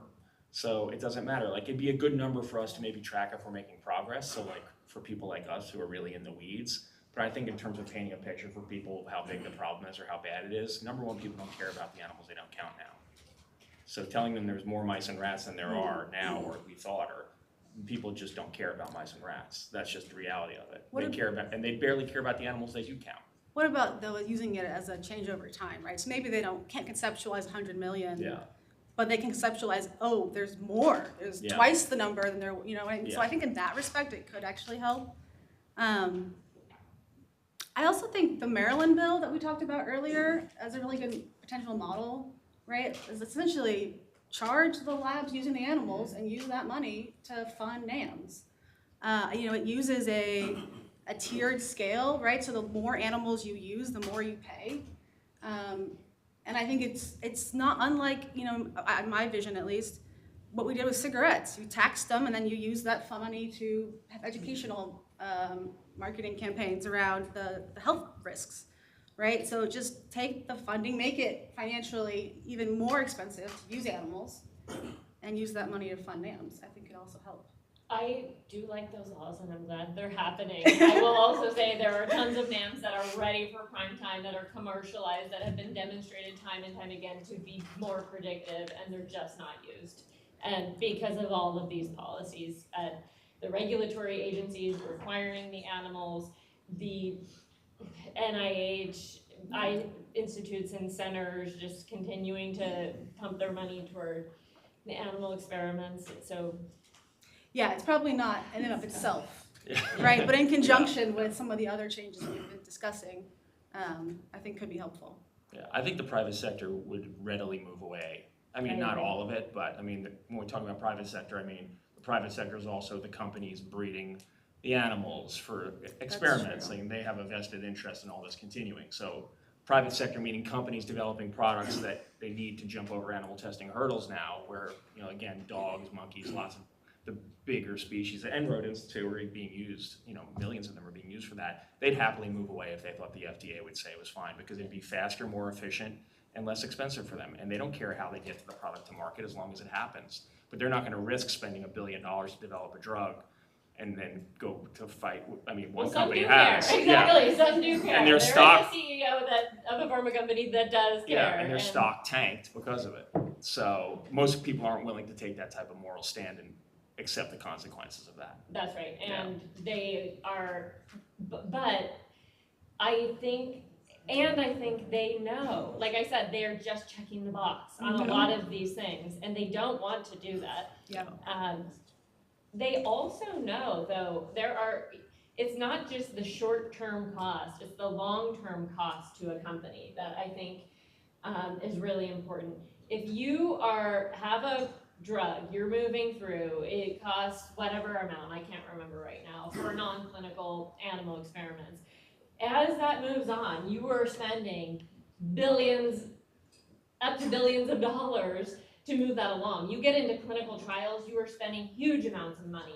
If you fail in a phase 3 clinical trial, or you're failing in clinical trials, which 9 out of 10 drugs are going to do, you have blown so much money. And then you also have this situation where maybe you had compounds that were gonna work for people and be safe for people, and you don't even pursue those because the animals told you it wasn't gonna be safe or it wasn't gonna work. And those like, I think long-term things are really important to the very high-level people within industry who would like to see this gone. Yeah.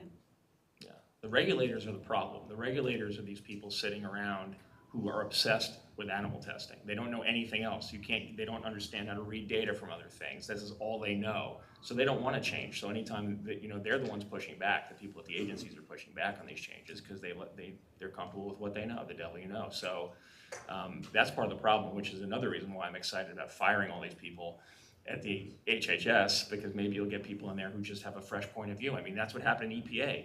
Andrew Wheeler at the EPA, when he put his phase-out policy in place, the career scientists hated him. They were his biggest obstacle to getting the phase-out plan in place, as all these career scientists said, you cannot end animal testing, we need to keep doing it, this plan is too aggressive. It was like a 20-year plan, phase-out plan. To them, that was too much. And guess what? As soon as he was gone, the career scientists and the environmental groups came together and said, let's kill this plan, and that's what they did. So I think they're the problem in a lot of cases. It's not, you know, it's the culture at these agencies, and a lot of it is senior leadership at these agencies. I do think it's the culture, but I do want to say there are, like, within EPA, they are still a leader in NAMs, and there are awesome people. So yes, there are those people you're talking about, and there are also the people who happen to be leading this, who I want to be supported under the new administration. And that's why I think having that kind of leadership builds those people back up. Well, I agree somewhat with Justin's approach, but if anybody has seen the awful TV show Designated Survivor, that's kind of where I lean. Yeah. Anyway, does anybody in the audience have any questions? I think we're at the top of the hour, so I'd love to. I have a couple quick Please. What's the name of the small organization at NIH that you?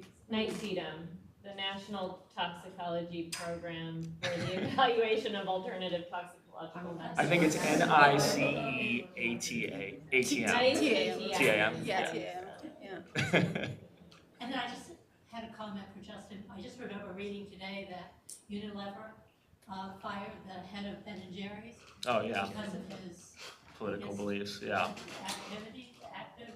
Yeah. I hope it wasn't because of, his family animal. Oh, no. Ben Cohen is the co-founder, but he's not involved in the company anymore. Oh, okay. This was the current Okay, whoever I is just CEO. saw that in Yeah. River Talk. And also Unilever is one of the companies that are very good with non-animal methods. Yeah. Yeah. So it wouldn't be for the Oh, okay. animals. Yeah. Okay. Is Ben Cohen Ben of Ben and Yeah. Jerry's? Nice. Just a quick practical question. I mean, all of these, the defunded programs that have been going really quickly, what's happening with all the animals? That's a great question. I mean, I think, so some of those animals will never be born, because if you plan on using 10,000 animals. I just meant the ones that are alive and that you have. I mean, you had the kitten, the cat that you said Yeah, adopted. yeah. I'm sure they're I all think, not getting it's, adopted into nice homes. the situation with mice and rats, I think in a lot of cases is they'll be used somewhere else. And some other research might be the case, but there won't be more of them purchased. So I think you're probably reducing animal purchases and breeding in some way. I don't think there's a perfect solution here. Like, if someone said tomorrow we'll end all primate tests, like dogs and cats, you could find, there's 62,000 dogs and cats in labs, you could easily find homes for them. That could happen in a matter of weeks. I know the people who could coordinate that, it'll happen. So let's work our way down. Then you have primates, Dr. Larry Hansen, who we both know, says, we should protect dogs and cats in labs because they like us so much, and primates because they're so much like us. So most people care about monkeys. There's 100,000 of them in labs. There's nowhere for them to go. Literally nowhere for them to go. No one's going to pay for it. No one has the money to pay for it. I think the sad reality in a lot of these cases is the best thing to happen for a lot of these animals is to be euthanized. Well, you can Just talk to because. Musk. He's got a few billion. What'd you say? You can talk to Musk. He's got a few. Yeah. There, I don't know he likes monkeys that much though. So I think that's the reality. That's the practical reality of it. If this problem is so immense and unsolvable, that's going to have to be the solution. And honestly, I've been saying this to people, and maybe it's not a popular opinion, that's probably the best end for a lot of these animals, being euthanized before being used in experiments instead of being wounded, injured, crippled, infected, and having to live that way and then get killed anyway at the end. There's no happy ending for most of them. So, yeah, I don't know. I think some animals that get saved, we're probably preventing a lot of future suffering in a lot of these cases. I know we are based on the numbers we're seeing in these documents. But for the animals in labs now, I think it's not going to end well no matter what. Yeah. Yeah, I do think they're being euthanized. I mean, that's probably the truth of the matter. But I preferred your narrative earlier, where White Coat Waste came in and did the cutting, and the rest of us come in and facilitate the rehoming. I think that would, but with the speed of everything's happening, I do think euthanasia. But there's just nowhere for them to go. Even the best case scenario, there's Well, nowhere for millions of mice and rats to go. Yeah, I assume that unfortunately the mice and rats are just being killed immediately. I doubt they're going anywhere else. Yeah. I do think you're preventing future harm. I do think if death is your only option, it is better than being used as a tool in most research. I do think you should have the chance to buy it.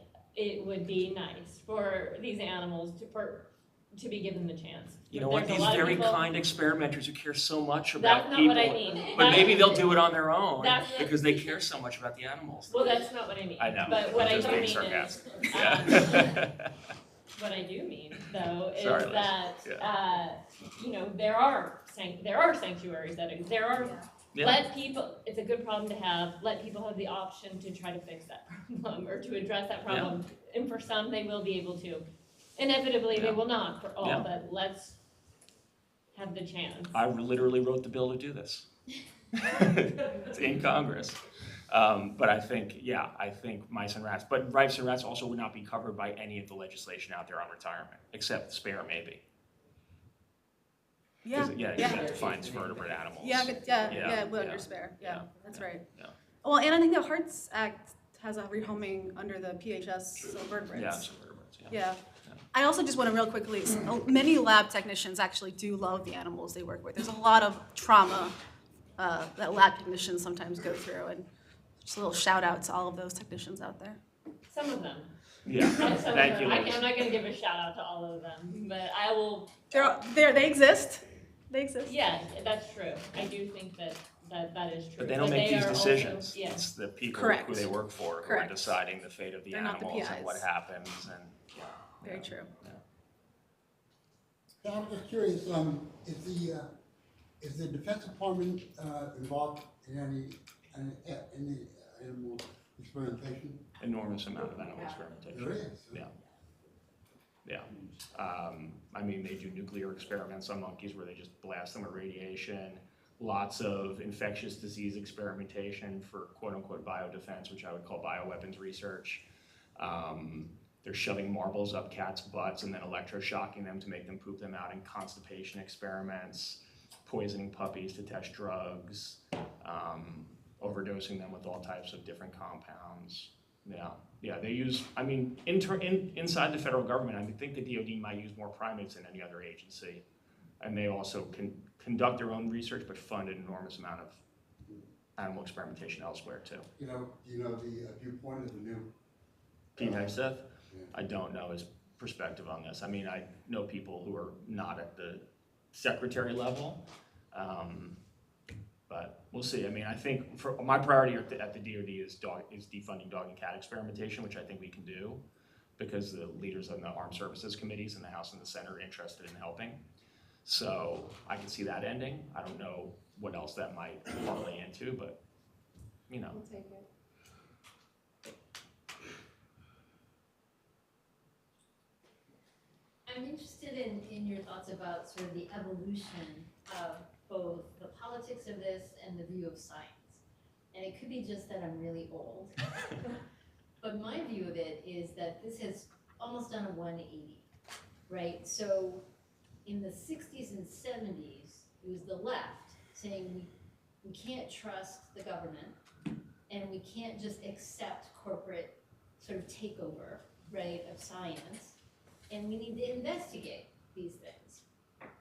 And now, and when I started doing work on animals in testing, I was shocked that the environmental groups were opposing us. And it took me a while to sort of figure out why. And the reason why was their well-founded fear that without rigorous testing, chemicals are just going to be continuously, right, spread into the environment because the corporations and the government were okay with that. So it was still like a lefty objection that was requiring, right, animal science because they couldn't even get to the point of non-living methods because they thought that would be used as a shortcut, right, to authorize the toxic chemicals that the corporations wanted to continue to use. It's a rational objection, right, but loggerheads, right, with different communities. And now we have people on the right not trusting science, and they used to unquestioningly, right, trust science and corporations, and they no longer do, as I'm speaking monolithically, right, as unnecessarily so.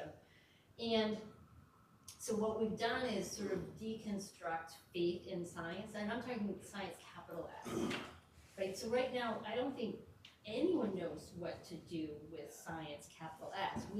I think we actually need to get back to a place where science can be trusted, right? Where it is valid, where it is working in the public good. And I also don't think, at least in the evolution of this conversation over the last couple of decades, I don't think the people on the right, politically, started working on these issues because they cared more about animals. In fact, I think they cared less, right? They cared about other things, and this became a metric, right, for them. So if government waste is the thing, they don't actually care about the animals, they care about reducing the size of government. And this is one way to do it with more bipartisan support, which is fine, right, if that's what they want to do. But it's not necessarily that they care about the animals either. And we know that because of what they do in other segments, right, about farmed animals or whatever. And this is where I totally understand and support your single issue, but this is where you see some of that dissonance, right? It's like they don't care about the animals either, right? Everyone cares about the kittens or the puppies in the moment when you're talking about that. But we're not really talking about, right, because if you said to them the only way to cure cancer is to kill all these kittens, they're like, okay, that's fine. truly, they're gonna be that, that's okay, it's fine. Or you can say, all of these things that are happening, they can happen with private money, they're like, that's okay, we only care about government money, right? So they don't really care, like substantively about these issues in the way I think some of us do. So the interesting thing for me is, because we've done this like 180, like I don't wanna just do another 180, right? I wanna get to a point where we really can trust science, where we really can have responsible government, and we really don't have corporate control. Mic drop. Yeah. I mean, yeah. I've been thinking the same thing for a long time. It kind of blows my mind what has happened in this space. I don't know. But I guess the only thing to add to it is I do have a lot of confidence in human-based approaches, and if we are able to move them to the center stage, I think it can help us rebuild trust in the big S science. Yeah, I mean, first of all, I'd say, after doing this for so long, and a lot of us have been around, seen a lot of different phases of animal rights, what it's looked like, people who've been involved in it, what politics around it has looked like. When it comes down to it, no one really gives a shit about animals, on the left or the right. Everyone's fucking eating meat, everyone's destroying the planet, everyone's making selfish decisions all the time that hurt animals, hurt the environment, destroy their own home, the place we live. We're destroying it left and right. And that's universal across the political spectrum. I don't think animals, except for less than 1% of people on this planet, are and we're all here. And it's sad but true, we're all here. So I think animals is not at the top of people's minds. Their concern for animals, the impact of their actions and decisions and their friends, that no one is really thinking about that. And I think there are times where that stuff does become more salient, but it is usually because it is attached to something else. It's not the animal issue in and of itself that gets people's attention. It's usually attached to some bigger thing. And maybe the reasons on the right and the left might be different, but I would argue in some ways, yes, we're a nation of animal lovers. 66% of this country has a dog or cat in their family, a dog or cat in their house. 97% of those people consider those animals members of their family. So we are a nation of animal lovers. In some way, yeah, right? I know. Can we get a list? They're probably like Michael Vick types. So that's the reality of it, is there's about 2 species of animals people actually will care about sometimes, and then no one really is thinking about the issue otherwise, and that's universally true on the left and the right. And when you look at polling, it basically bears out that way, is people are pretty neutral on most animal issues, whether they're on the left and the right. They don't feel passionately about them, maybe when it comes to dogs and cats. So it has flipped, but I also think it's not accurate to say people on the right care less about animals, because I don't think people on the right or left really care about animals when it comes down to it. And I also think the erosion of trust in science was completely self-inflicted, with arrogance and hubris and reckless behavior and lies and conspiracies and turning a blind eye to rampant fraud and abuse for so long and accepting and encouraging it. So this is like a reckoning that it was long overdue, and because they didn't fix things themselves, this is what's happening now. This is the outcome for being so arrogant for so long. But yeah, I think no one really cares about animals, which is why I feel passionately, obviously, about what I do. You have to take advantage of every single opportunity that might present itself to help them, regardless of what other thing you're attaching it to. Because animals don't really have a chance unless you do that, unless you strike while the iron's hot. The moment trumps the message. So if there's a moment where we think we can shoehorn the thing we care about into some bigger conversation, that's the only way people... The president is talking about mouse experiments. Again, we can disagree about what a transgender mouse is, but the president is talking about mouse experimentation twice in 3 days. You have Elon Musk, the 2 guys running the government are talking about animal experimentation, and maybe it's not in the flavor you'd like it, but it's happening, and half of this country is fully on board with it and saying we need to, I mean, you could just look at our Twitter. We don't just need to end this, we need to end all animal experimentation. It's horrible, because these people now associate animal experimentation with the NIH, which they hate, and public health institutions, which they don't trust, and people like Anthony Fauci. So that is like incredible now, that regardless of what the motivation is, that there's a lot of people in this country who don't trust animal experimenters, who it's finally stigmatized. That's what I've wanted my entire life, is for people who torture animals to be looked down at as villains in this story, not heroes. They deserve that, and that's what's happening. And White coat's been around for 10 years. We did that. That wasn't happening before. If you looked at any bill on Capitol Hill, there was 100 Democrats and 1 Republican, or 2, and it was always the same 2 guys. It was Mike Fitzpatrick and Vern Buchanan on every bill, maybe Chris Smith sometimes. The tables have completely flipped now. But you never had a Democratic president or anyone in a secretary level position talking about animal experimentation, saying we should do something about this. Again, regardless of what the motivation is. Andrew Wheeler got criticized by the left so hard for saying we're going to end EPA animal testing. The environmentalist said exactly what you said. He just wants more chemicals in the environment and less regulation. Andrew Wheeler marched in the March for Animals in the 80s with his mom here in Washington, D.C. He is like a dyed-in-the-wool animal rights person. His sister's a veterinarian. He was doing this because he thought it was his duty to his mom to make her proud and keep her legacy going. So I think people have misconceptions about the right and what people's actual motivations are. I think people's on the left, their motivations are horrible too when it comes to animals and all kinds of other things. Warmongering, all other kinds of stuff that I think is disgusting. But I think you can't paint with a broad brush, especially with animal issues, because no one actually cares about them. This is not an issue people are willing to put their ass on the line for, so I'm grateful anytime anyone wants to. I would quibble just a little bit with, so I agree with a lot of what you said about people not actually caring about animals, and I do think there are people on the left and the right who care about animals. I also want to distinguish between people on the left and the right and politicians on the left and the right, right? I think those are very different things, right? What politicians are willing to put their butts on the line for, very different, right? And for very different reasons. There is, I think, bipartisan sort of caring about animals in some respects, and I do think it goes beyond a couple of species, right? So some people love whales, and some people love elephants. Sure, there's right? exceptions. Yeah. And there are those moments, right, where these issues around particular species or particular issues, wild animals or what have you, right, or animals in captivity in circuses that capture people's imagination. They say, "Oh, this is bad. We didn't realize. We should stop it." So I don't want to paint with too broad brush. And I think again, I'm not disagreeing with what you're saying generically, and also you get to do what you want to do, right? I do think there's also some benefit to having conversations that flow from substantive awareness of who and what animals are and protecting them for that, right? Without, or in addition to, right, these other kinds of strategic approaches, right? Because I think if we want to actually make progress on behalf of animals, that's going to have to be part of it.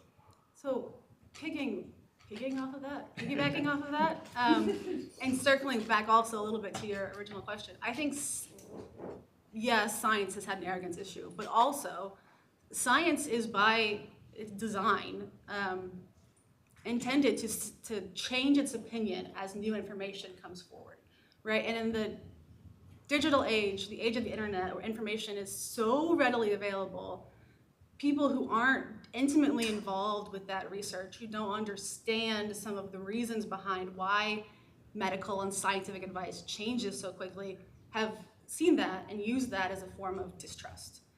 And so I think the reason I bring that up, and getting to your point of sort of substantive understanding of the animals, I think this goes back to the education problem that we have in the United States, which I think is perhaps worth noting that the Department of Education today is facing a bleak future. I think there's a lot to be said for what is it we teach our grade school students about science? How do we teach them to interact with science? And then also, how do we teach them to interact with animals, right? They develop cognitive dissonance at a very young age, and it's hard to shake that. Well, and interestingly, none of you mentioned vivisection in schools, right? Like frog dissection, right? All that kind of stuff. That seems like a place to address both of those things, right? Yeah, I think there's efforts to move away from that, but it is a good point. It does still happen, and I think a lot of us, at least I know I did, dealt with that issue back in the day when you were forced to or told you were required to participate in those experiments and didn't want to, and there were no alternatives. I think that has improved, but it is an example of this sort of. I think I was a different child. I think I threatened a lawyer. So I colored photos for. Yeah. I think the technology. No, they're not. They're not. But there are, and yeah. The technology has improved in terms of the available alternatives. I don't know that attitude. No, I did. I colored photos. Like the No, I just. off. Yeah, I just mean I don't think that it's really used. I mean, I don't know, They this have. to be true. I don't think it's used as nearly as often as it should, because I talk to young people constantly who are telling me that they just dissected a cat, a kitten, or whatever in their school. And I said, did you know you didn't have to do that? Right. No, I didn't know. That's so interesting because I also talk to young people, and the responses that I get are usually people who stood up and said, I'm not going to do this. And they were given an alternative, but I wonder if it's two different populations, right? And think about how many people actually speak up. Exactly, and what it takes So to be a so kid. few, so if Yes. schools, we've been working on, well, we used to work on it 20-something years ago together when we were in Connecticut, and I've worked at it at my institution. But yeah, even if you have a dissection choice policy, professors or teachers aren't telling students there's a dissection choice policy. So you're only gonna get that one feisty student who isn't afraid to speak up, and 99% of the students are being forced to do it. Yeah, I think that's right. Well, I got an F, and then that's when the speaking up happened. Good for you. Well, I was just having this conversation with my boyfriend's 19-year-old son's girlfriend, and I was so mad. I was like yelling, and I had to, I'm not yelling at you. Actually, I'm yelling at the world. That's fair, yeah. I just want to clarify a terminology. We say all of us Americans, we're animal lovers because we like our cat or our dog. That doesn't make you an animal lover. Yeah, I'm yeah. sorry, right? I mean, and that's part of what the problem is. Yeah. People go, oh, I'm such an animal lover. It's like, do you eat meat? Oh, well, of course not. Sorry, you know, or all you like is it's like, I'm a child lover. Well, I like my 2 children. That doesn't mean I necessarily love children writ large, Yeah. right? I mean, I Yeah. like my dog. I think that's a great It's very point. frustrating. Yeah, but I think that's like, I think sometimes we live in a bubble about animal stuff. I certainly did, especially when I lived in Washington, D.C., where you're around people who are like-minded, and you forget that, yeah, maybe the only animal someone likes is their own dog, and that's it. That's where it ends. But you have to accept that that's the common ground you have to build on then. It's not broader than that. Yeah. There's not more common interest when it comes to this issue that's where it is, which is, obviously there's more cats and mice and rats in laboratories, but as a starting point, I think the movement kind of left dogs and cats thinking that'll just naturally sort itself out. There's more other animals in laboratories, and it's like there are more others, but no one cares about those animals. Exactly. Yeah. So why don't we, build a movement around the ones we do care about, and then build momentum, and it snowballs, and that's how things work, especially in Congress. If you can pass a bill on dogs and cats, that's what happened with the VA stuff. We had dogs in the bill. Then Congress is like, let's add cats. Then they were like, oh, let's add primates. And all of a sudden we had this category of special species that Congress came up with themselves. They're like, this makes sense. These are like special in one way or another. Again, we don't have to get into the speciesism issue that presents. But like people start seeing the connections and making them on their own. I might open up a can of worms here. Because I don't know the answer to this, and I go back and forth in my head and have over years. Are they truly replacing animal use, or are they just using other species? They're probably using other species. Yeah. But that's the best we have right now. You know what I mean? Like, you have to take the wins where you can get them. The purity of the movement has held us back so much by saying we can't stop this because this might happen. Like, number one, you don't know that's going to happen. In a lot of cases that won't happen, but it might happen in some cases, and there's no way to prevent that. Like, there's no perfect solution to these problems. But to your point, if you cut the funding, well, they can't alternatively Yeah. use it. They're gonna have to make the argument, so, exactly. Yeah. Which again, gets right Yeah. to we don't have to worry about the alternative again. We Yeah. all recognize, we don't know what's Yeah. gonna happen to the animals that are there. But, if they're in pain, I'd rather they be, I look at it through the lens of being somebody who takes care of pets, right? And when you're dealing with end of life with a pet, right, I'm gonna euthanize rather than my own heartbreak, right? Yeah. So. Yeah. And these are all complicated questions. I mean, none of us has the right answer. If we did, we'd be retired and not doing this anymore, right? But we're all trying to figure out how we can bring together an entire country to get support for something that they don't really think about that much, or 500 members of Congress and get them to support something, or that's hard to do because everyone has different interests and different priorities and cares in varying degrees, some not at all, some a lot. But where can you find that common ground? So, yeah, I think the narrower the better when it comes to any of this stuff. The narrower the problem to solve that you can isolate and eliminate, the better. Things that are broad, just there's more targets to shoot at, for the opposition at least. Well, if we have no further questions, I think we'll probably wrap it up. Thank you to everyone who stuck it out with us, really appreciate it. And I'm sure we'll be putting on more panels like this over the course of the next year or so. So please, I'm gonna do Kathy's pitch so she can jump in and correct me. But if you go to the GW Law, there's the Animal Law program, there's the ALI, that lists all the upcoming programs. Some of them are webinars, some of them are panels.